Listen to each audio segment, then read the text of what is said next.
Bien, ahora vamos a comenzar con un nuevo contenido que es los números complejos. De antemano, los números complejos es un conjunto numérico mayor que los números reales, ¿sí? Entonces, lo primero que vamos a definir el número i. ¿De dónde proviene el número i? Si hacemos memoria, nosotros por allá, cuando vimos las ecuaciones cuadráticas en tercer año, encontramos que había ecuaciones cuadráticas que no se podían resolver. Es decir, se podían resolver pero tenían solución real. En este caso, x cuadrado más 16 igual a 0. Entonces, esto da x cuadrado es igual a menos 16. Y al resolver esto, nos daría ¿quién? Más o menos raíz cuadrada de menos 16. Resulta que ese valor en los números reales no existe. Pero aquí entra en escena una nueva notación, que esto es raíz cuadrada de menos 16 es menos 16 por menos 1. Entonces esto daría ¿quién? X más o menos raíz cuadrada de 16, que es 4, por raíz cuadrada de menos 1. Todavía eso no existe en los números reales, pero aquí esta raíz cuadrada de menos 1 la vamos a denotar por la letra i. Y allí es donde aparece ese número i que se llama imaginario. Entonces, 4i se refiere a una expresión que es 4 por raíz cuadrada de menos 1. Pero recordemos, menos raíz cuadrada de menos 1 no pertenece a los reales. Entonces aquí aparece la i. Entonces, de esta definición se extrae que i es igual a raíz cuadrada de menos 1 y elevando al cuadrado, y cuadrado es igual a menos 1. Entonces, esa es la potencia i. De aquí, bueno, podemos jugar bastante con esto, porque por ejemplo, en el libro texto aparece i a la 7. Bueno, aparece mayor número. Vamos a colocar i a la 7. ¿Y cómo se juega con i a la 7? Bueno, eso se juega como i a la 6 por i. I a la 6 es i al cuadrado elevado a la 3 por i. I al cuadrado es menos 1 al cubo por i, y esto da menos i. Entonces, i a la 7 es igual a i.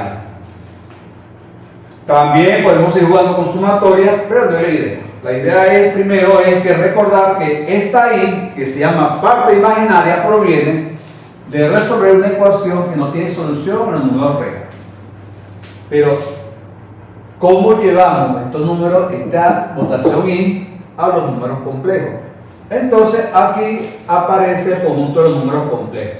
El conjunto de números complejos, la primera definición que se conoce, que está en la mayoría de libros especializados, es que un número complejo es un par ordenado de la forma A, B, tal que A y B pertenece a los números reales, donde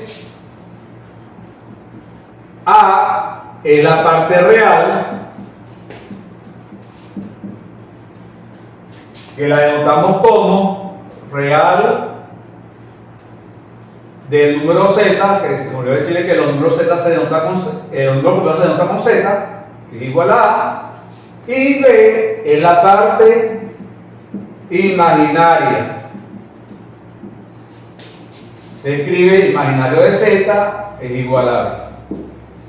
¿Qué significa esto? Bueno, si yo digo que z es igual al número complejo 3,4, se refiere que la parte real de z, de z1, que le dije ese nombre, es 3, y la parte imaginaria de z1 es igual a 4.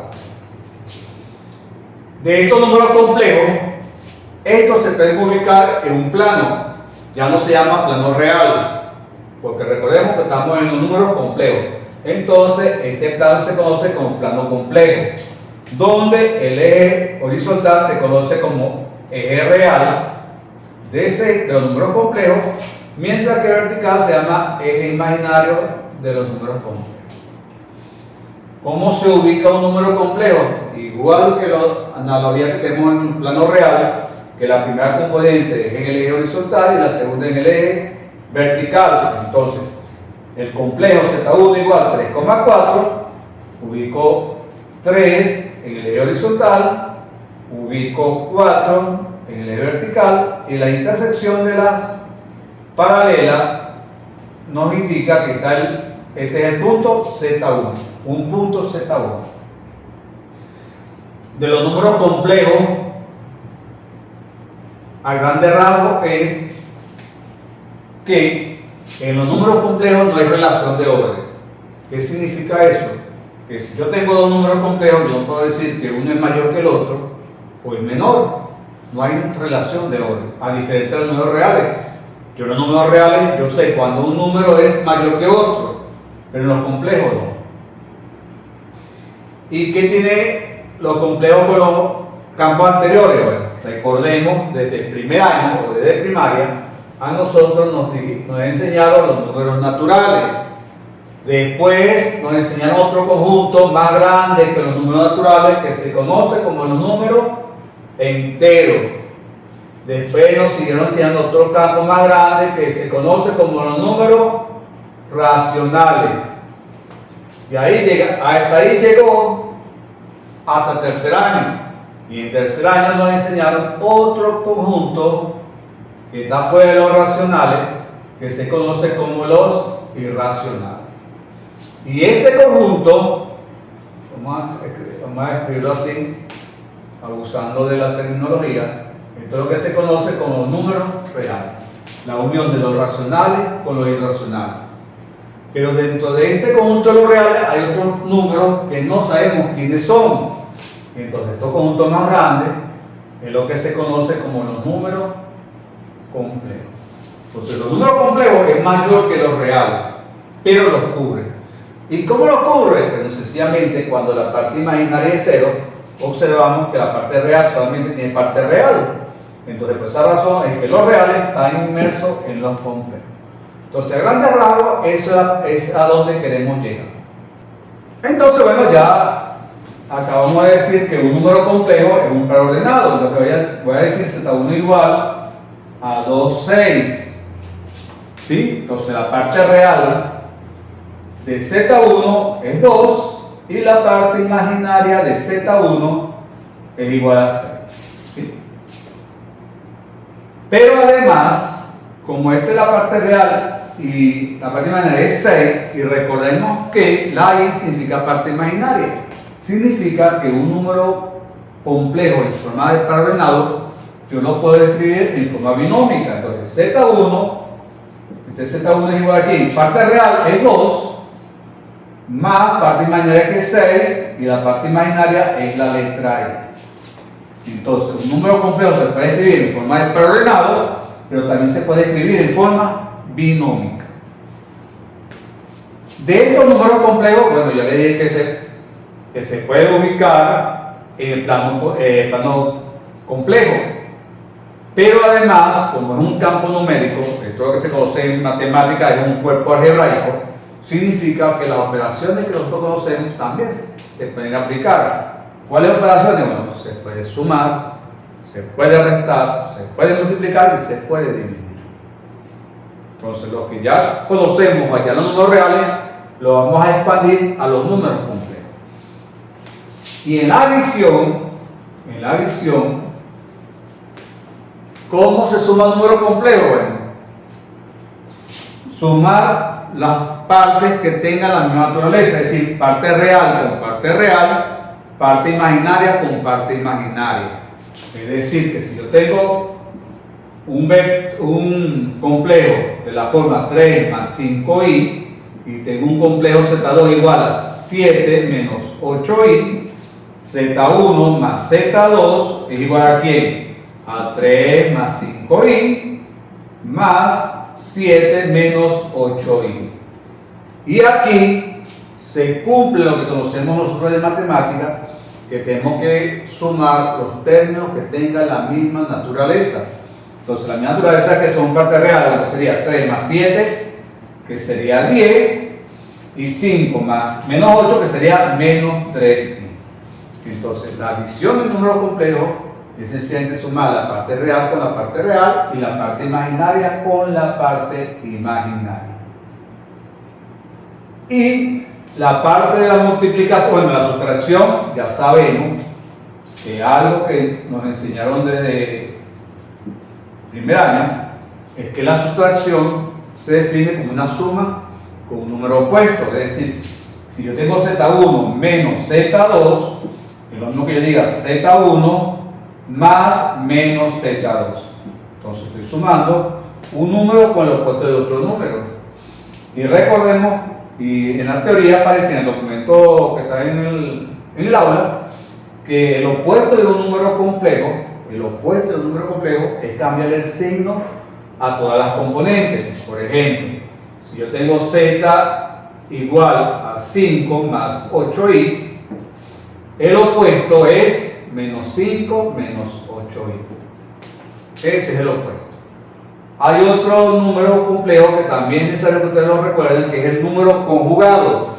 El conjugado de un complejo sencillamente se reconoce porque lleva una barra arriba de la Z. Y sencillamente el conjugado es cambiar el signo a la parte imaginaria. Si Z vale 5 más 8i, el conjugado es 5 menos 8i. Entonces, la diferencia entre el opuesto y el conjugado es que el opuesto se le cambia el signo a todas las componentes, mientras que el conjugado se le cambia el signo solamente a la parte imaginaria. Con esto también podemos sumar, restar. De aquí, ojo con esto, de aquí salen muchas propiedades de matemáticas y sobre todo para jugar, que es esto. Si yo tengo, si Z vale 3 menos 2i, ¿cuánto será esto? Z, vamos a poner 2 nada más. El conjugado del conjugado de Z. Entonces, sencillamente esto es, el primer conjugado sería 3 más 2i, porque le estoy cambiando el signo por el conjugado. Y el conjugado del conjugado sería 3 menos 2i. Entonces uno ve que si uno aplica el conjugado dos veces al número z, estamos obteniendo el valor original. La adición, la sustracción, la multiplicación. La multiplicación, la definición que se daba en los primeros textos elementales de este cuerpo algebraico, se trabaja con plano cartesiano, con par ordenado. Pero nosotros vamos a trabajar con la parte binómica. ¿Y qué consiste sencillamente la multiplicación? Aplicar la propiedad distributiva tantas veces veamos que sea necesario. ¿Cómo así? Si yo tengo Z1 igual a 3 menos 2i y Z2 igual a 1 más 4i, entonces multiplicar Z1 por Z2 sería 3 menos 2i por 1 más 4i. Aplico propiedad distributiva, un polinomio, 3 por 1 da 3, 3 por 4 da más 12i, menos 2i por 1 da menos 2i, y menos 2i por 4i daría menos 8i cuadrado. Y de aquí, i cuadrado da menos 1, porque recordemos la potencia de i cuadrado menos 1, por este menos 8 daría más 8, aquí daría 3 más 8, más 12i menos 2i daría 10i, por lo tanto 3 más 8 da 11, más 10i. Y esa es la manera que se multiplica. Entonces aplicar doble propiedad distributiva y recordar la potencia de i que se está originando. Lo más conveniente es ir multiplicando de 2 en 2. ¿Sí? Si tenemos 3, 4, 5 números complejos multipliquemos de 2 en 2 para que no genere confusión. De la multiplicación, de la otra propiedad es la división. Y la división, si hay que tener algo aquí, hay que tener cuidado en algo, es lo siguiente, que en la división, como tal, no está definiendo números complejos. Es decir, yo no puedo dividir un número complejo entre un número complejo porque no lo puedo hacer, no está definido.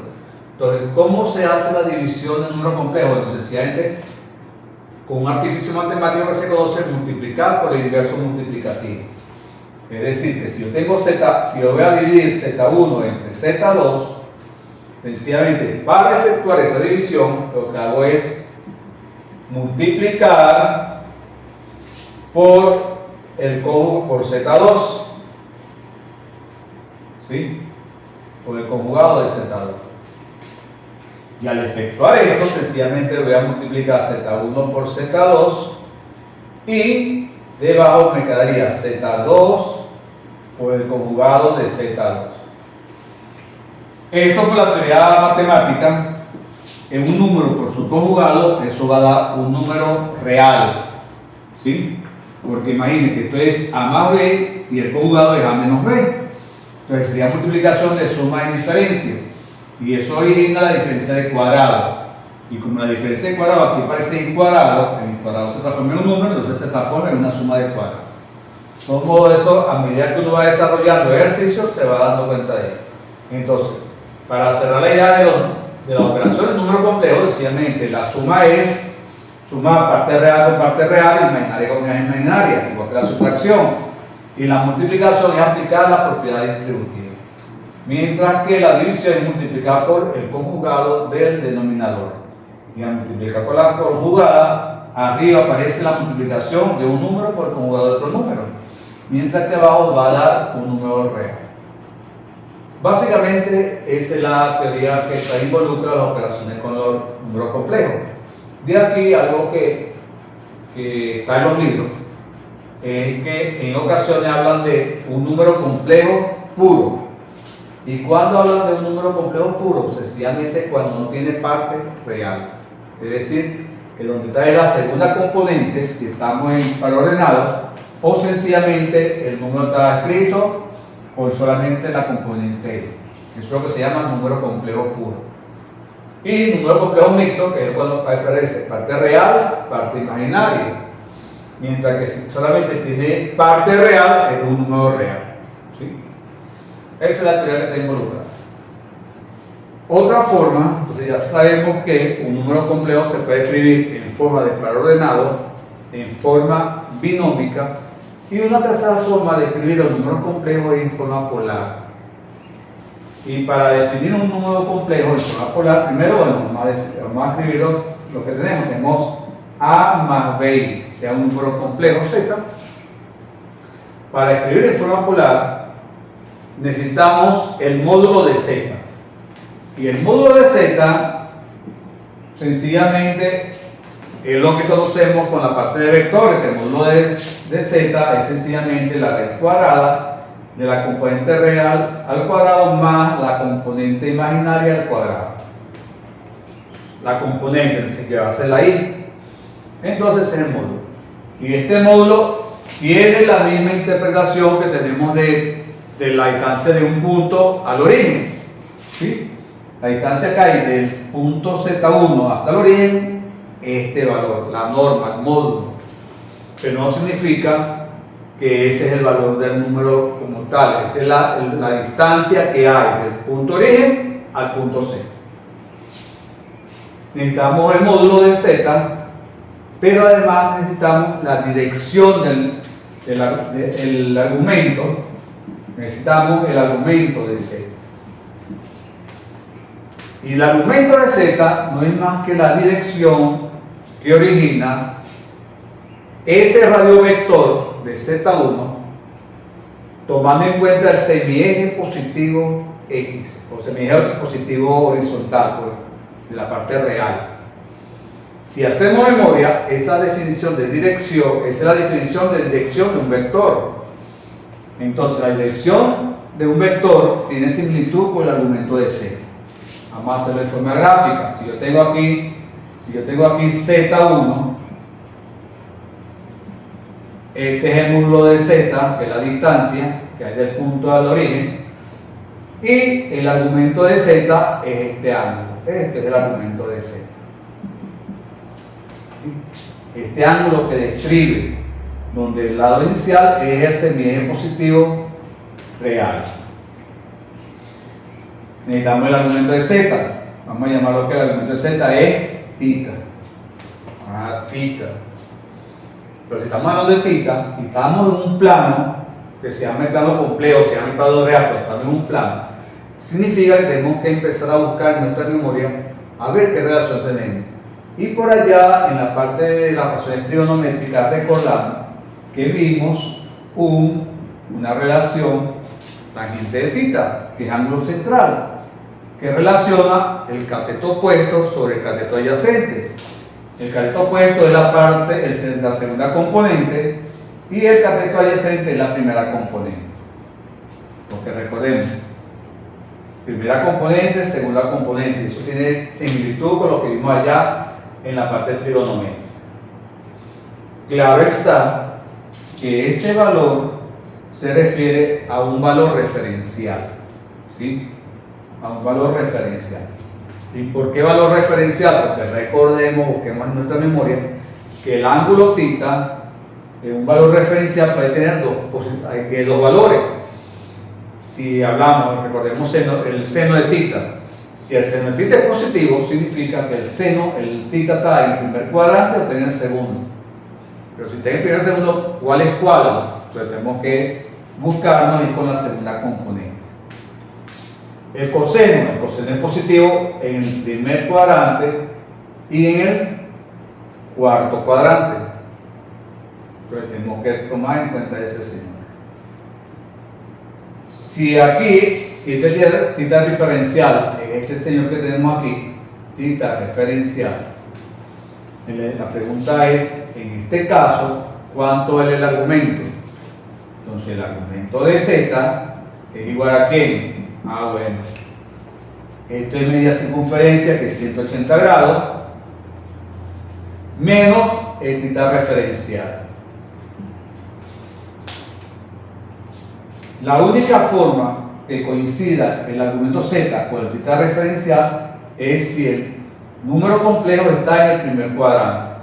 Si no está en el primer cuadrante, tenemos que buscar la fórmula de reducción al ángulo central, o a la dirección C, a la dirección del vector, o el argumento C.